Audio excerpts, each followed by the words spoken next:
آج ہم بات کریں گے کہ روزے کی حالت میں اور رمضان کے دنوں میں ہم بستری کرنا کیسا ہے، اور اس بارے میں رسول اللہ صلی اللہ علیہ وسلم کی احادیث کیا کہتی ہیں۔ دوستو، روایات میں آتا ہے کہ ایک صحابی سے روزے کی حالت میں اپنی بیوی سے ہم بستری ہو گئی۔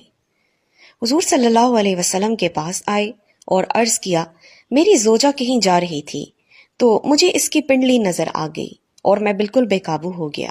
دوستو، یہاں تھوڑی سی حیا کے خلاف بات ہے کہ آج کل لوگ جو انٹرنیٹ پر فحش مواد دیکھتے ہیں، اس کا سب سے بڑا نقصان یہ ہوتا ہے کہ انسان کی اپنی حلال بیوی کی طرف سے رغبت کم ہو جاتی ہے۔ وہ اس مواد کو دیکھنے سے اپنی بیوی سے بیزار ہو جاتا ہے۔ اللہ نے جو مرد کی عورت کی طرف رغبت رکھی ہے، وہ رغبت قدرتی طور پر ختم ہو جاتی ہے۔